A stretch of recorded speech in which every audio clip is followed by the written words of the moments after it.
Okay, so what are we seeing in the job market at the moment? I mean, this is slightly old. This is going back to sort of the end of 2021. I think the situation has actually got worse as we've moved into 2022. But the big thing is that vacancies are at an all-time high, and there is a mismatch as well between skills and jobs. If we look at certain sectors, for example, it's a real struggle to recruit people. And that means that it becomes really competitive to get the people that you want. I think that some recent analysis suggested that people are staying in a new position for about 8 months. So it's not just about the recruitment, it's also about how we're keeping people. But it's clearly a challenging time for anybody who's looking to recruit at the moment. So we are recruiting, we need to recruit, but it's really difficult. So how do we make it successful? How do we refine how we recruit people to make it successful? So we're going to have a look at the candidate journey now and just think about it. Some stats to bear in mind. It's really complicated, not only because of the actual process, but also about what people are looking for.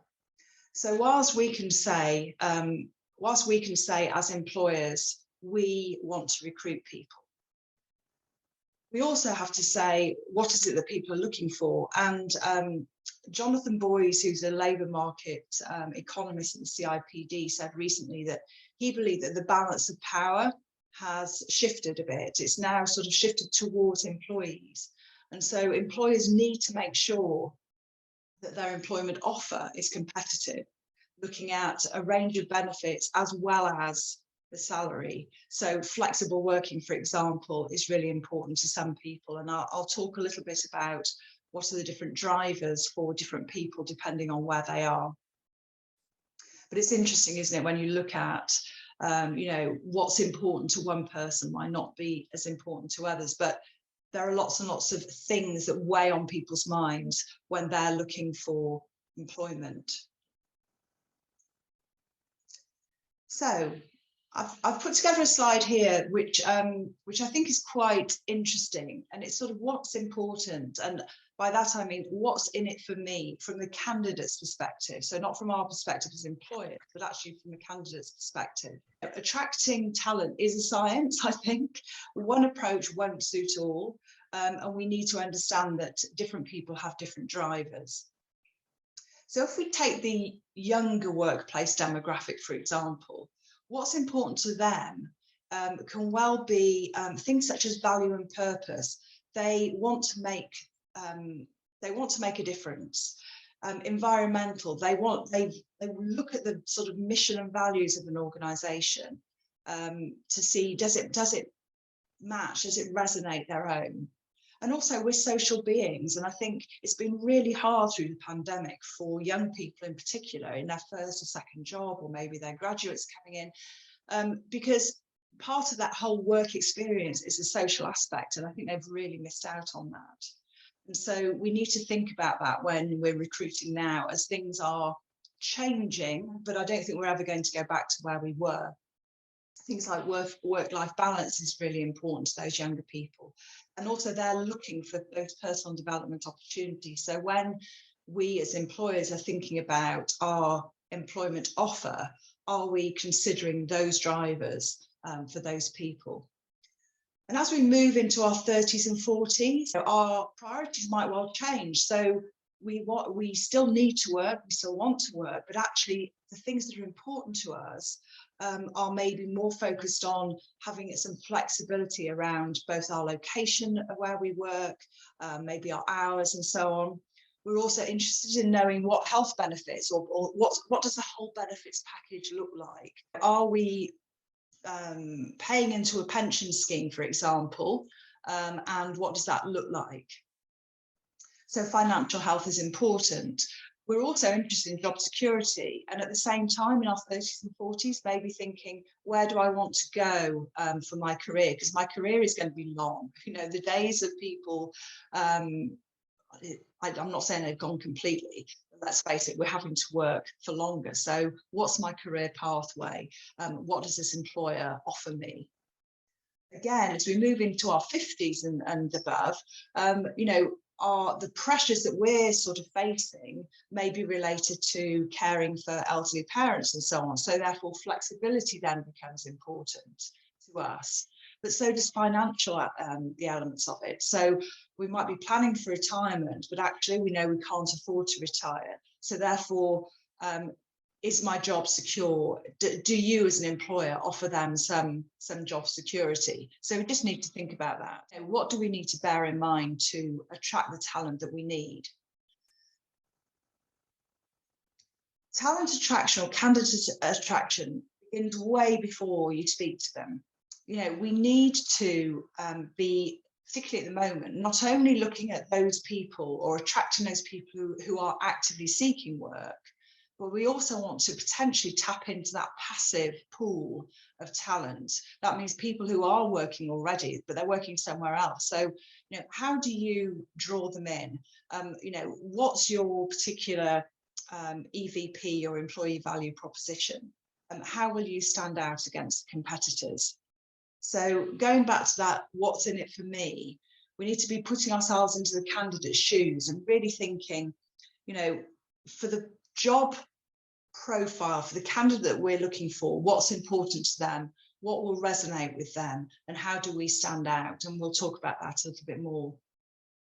And that goes into as well, you know, designing the role. So thinking really carefully, not only about the role composition, what's in it, what you're asking people to do, but maybe, you know, what's the title, what competencies are you after? So that when you're going out to the marketplace, you're really clear about what it is that you're looking for, so that not only actively seeking, people actively seeking work, but also passive candidates might think that job matches my skill set, and therefore I'm really interested in actually knowing more about it. It's also important to keep building your candidate pipeline, you know, keep drawing people into your website. If you have an HR system, you can sort of record things like, you know, people who have potentially approached you before, keep them on that database, keep reviewing it, just, you know, make sure that you don't sort of throw everything out once you've recruited somebody. So if we go on to sort of the recruitment process, there's lots of things that we need to consider. If you look back at the slide that I put up earlier about what people are looking for, we do need to consider all of those different elements. So when we're thinking about our actual recruitment campaign, you know, what is the purpose of that recruitment campaign? Well, the recruitment campaign is aiming to attract talent, but also convert it. So it is looking at, you know, how do we bring people in? You know, how do we attract them in the first place? So it's thinking about that as well. What's the role? Job design is really important. Again, it's about giving real clarity to people about what's expected of them. And for example, we can design a role and we can say, you know, the role is X, but also, do they know what is expected of them in terms of the hours they work, where they're going to be based? You know, all of those things we need to sort of think about who it is that we want to attract.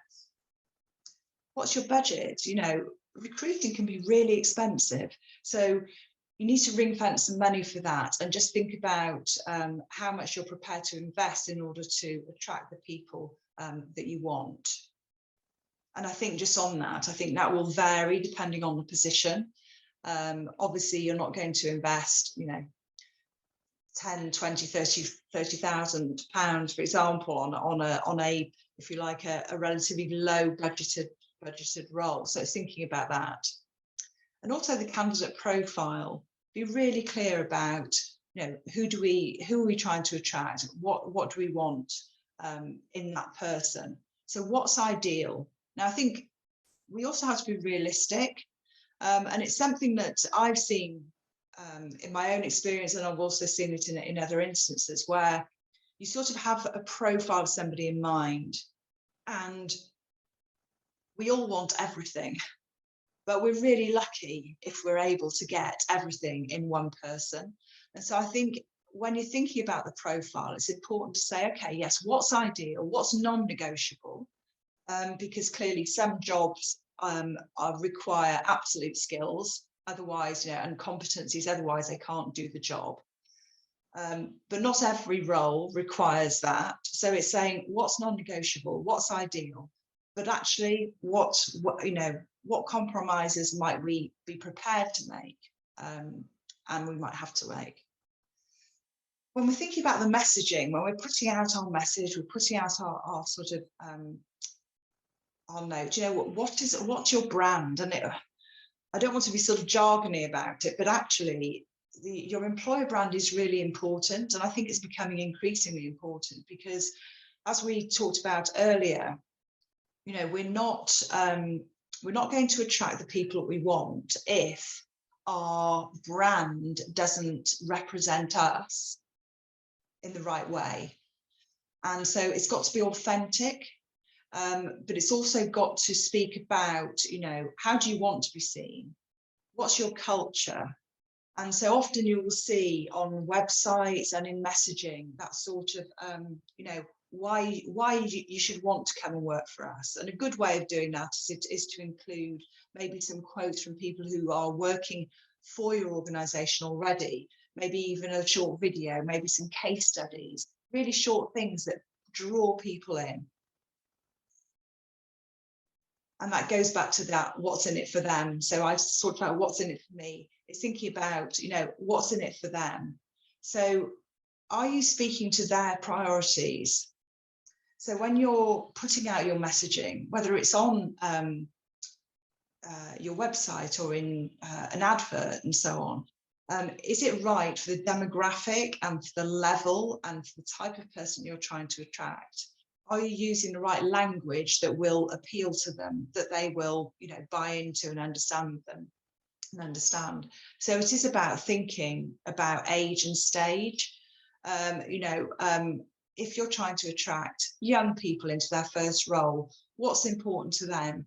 It might well be that they're saying, well, actually, I want to know what I'm going to get in my first year of working. So, for example, when you're specifying the job role, you can also say within year one, you will receive, X amount of training, or even put in milestones, expectations in terms of milestones that they should hope to achieve. And all of those sorts of things. So it's really thinking about the detail, how are you going to attract the people that you want? Also, who's your target audience? So I mentioned about active versus passive. So there are people that you can try to attract, are looking for jobs. So, if you like, you put it onto a job board and you hope that they'll apply. But there is also that passive channel. So, are you active on, for example, LinkedIn? If you are, then that will potentially reach a certain type of audience. But if you are wanting to attract a different type of audience, are you active on things like Facebook? Are you active on things such as Instagram? There's a huge choice of places to try to get your case across, try to attract people. And so it's thinking about the location, the level, and also which social media do you want to use? Or is social media actually not the right channel for the type of person that you're trying to recruit? You might also want to think about things like, I've just put location, level and social media here, but what about things such as referral networks? There are so many network groups around now, and I've been involved in a number in, say, Oxfordshire during COVID, where you can either have face-to-face meetings and share with those colleagues that you're looking for certain people. So, that's another way potentially of reaching people that might not have thought about working or changing their role, but might now be interested. Closer to home, I think one of the things is, what are you doing actually, or are you looking inwardly at the talent that you already have? So it's about identifying talent early, but I would also say that it's about continuing to look at the people who are working in your organisation, because going back to that whole thing of what it costs to recruit somebody, start again, to attract new people, there's a huge cost in both time and money, but also there's that experience that people have if they've worked with you for a while. And so it's really important to nurture that talent at home, to engage those people, because the more you engage people internally, and the more that they see a future with you and that they are committed to your culture, that they can be your best advocates. They can talk to friends, they can, if you do a referral incentive, for example, for some of your people, they might well be invested enough in your organisation to feel confident they would recommend the organisation as a great place to work. So they can become your best advocates, and they can also be your worst saboteurs. They can potentially be the worst people to sort of represent your company. But then you've got to ask yourselves why. So, why is it that our existing sort of pool of talent is not happy? Why are people leaving? So, there's lots and lots of things to think about when you're thinking about the whole recruitment process. Also look to suppliers, partners, even your clients. What's their experience of interacting with you? And I think it's worth asking that question. We're looking for people. You've worked with us before as a supplier, or you're one of our clients. What do you think, having seen us as an organisation, what do you think that we should sort of promote in order to attract the talent that we need? So if we move on a little bit to think about our process of recruitment, I was thinking about this over the last few days, and I think, if I were applying for a job, what would I, going through that whole process, it's a journey. It doesn't just start with that immediate, I'll make an application. So it's about making it easy for them, but also making it easy for you. And I don't know if you've gone through this before, but some organisations favour having an application form, and that can work well in that you then have the same fields that are completed by every candidate, which makes that comparison, easier, I guess. Or do you go for a CV with a cover letter? A cover letter can sometimes be useful just to pick out some interesting information about a potential candidate. So it's about making those decisions. And again, I think it varies depending on the type of role that you're recruiting for, your time-frames, what do you need to know about those candidates, that can you just capture that quickly in an application form? Because there's that whole weeding out process as well. Sometimes it's great to have lots of applicants, but sometimes it can be a nightmare. And again, from personal experience, I've sort of put out job postings for people and ended up being inundated, and probably 90% aren't relevant. So that's sort of asked me, or begs the question rather, what did I do wrong? What did I do wrong in the way that I phrased the job, positioned it, where I positioned it, and so on. Assessments. It's also thinking about, again, depends on the role, but sometimes it's useful to use some psychometric assessments. At SYLO, we have people who are qualified practitioners of certain psychometric tests. And I think that they are useful to use, but I don't believe that they should be used to the exclusion of everything else. I think that they are helpful to assess certain skill sets or certain strengths, if you like. But what they don't pick up on is things like experience, and that might be as important to you as an employer as that skill is. And I think somebody said to me, it's a great phrase, this thing of recruit for attitude and train for skills. Now, you can't always do that, but actually often attitude is as important as being able to do the actual role in terms of the skill. But you might want to think about using some psychometric testing and also doing some competency-based interviews.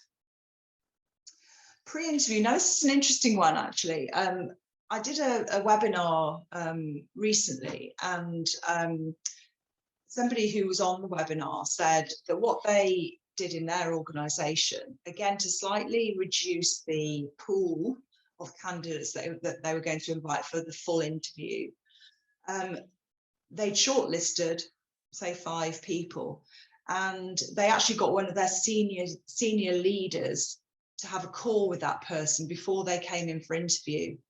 And it's a really interesting approach, I think, because it enables them to sort of the employer to get a feel for the candidate, but actually the candidate to also get a feel and also ask questions of that potential employer about things like the culture, about the potential for career progression and all those things. So it is a two-way process, and it's important to bear that in mind. And then when you're doing the interview itself, I think it's again about being really clear, and I haven't mentioned this earlier actually, is being really clear with candidates about the timeframes, the format of the recruitment process, and for those who are carrying out the interviews, is to have that sort of checklist so that it enables consistency to run across all the interviews. It makes it fair. It also ensures that you can keep some notes throughout all of the interview process, because candidates have the right to say, I'd like to see the notes. If they, if they're unsuccessful, they have the right to say, oh, actually, why didn't I get the job? Can you give me some feedback? And you can do that if you've got that sort of checklist to go against and any notes that people have taken. So it is really, really important. And the big thing here is don't appoint in desperation. I know it can be difficult, or it can be easy to say that actually. In certain sectors where people are just desperate to get people on board, they might well just go, we've just got to get people on the ground. We've got to get people behind desks. We've got to get people serving in the hospitality sector and all those sorts of things. But actually, it can be incredibly costly if you get it wrong, because you're back to that whole sort of cycle of we've taken on the wrong person, we spent time training them, or our onboarding was wrong and so they left. So there's so many things to bear in mind, and it's best to get it right than appoint in desperation. So something that we put together at SYLO is this, is really thinking about everything as a whole. And I think it's really important that recruitment isn't seen as something in isolation. It's part of the overall strategy of the organisation. We've talked about how to attract the talent that we need. And if we're successful in recruiting those people, then we have to demonstrate and live out all of those things that we promised them. We promised them in our EVP, that we promised them in our recruitment messaging, that we promise them within their job role. Because if we don't, then what will happen is that they will leave and we will be back to square one again. So from onboarding to our promises about learning and development, about coaching, about things like wellbeing support, we must make sure that we are authentic in what we offer. And so our culture needs to be one to allow people to thrive, and it needs to be led from the top. Our leaders need to live it and be transparent about it. We need to create a culture that fosters engagement and allows and really encourages people to contribute. We know that organisations that embrace inclusivity, that embrace the idea of diversity of thinking, are often much more successful than those who don't. And it's interesting, I think, on one of the slides earlier on, that equality, diversity and inclusion are increasingly important to a lot of people, and they want to see that within the organisation they join. They want to see that that's being taken seriously. And in fact, some organisations are now building that sort of EDI piece into their onboarding, so that right from day one, that culture is demonstrated and it's also shown and seen from anybody who's joining the company. So nothing we do should be done in isolation. You know, in order for all of these things to work, we also need to underpin it with really strong foundations. So it's taking a holistic approach to our business as a whole. So underpinning all of those things such as, you know, workforce planning and getting job descriptions and recruiting right are things such as, you know, do you have contracts in place? Do you have an onboarding policy when people join you? You know, are you really clear about the reward package that you're offering? Is that communicated? Do you have things like a handbook that you share with people when they first join? So it's making sure that all of those elements are in place. And if we get those foundations right, and we get some of the processes right, then we can change those and adapt those as the business grows, as more people join,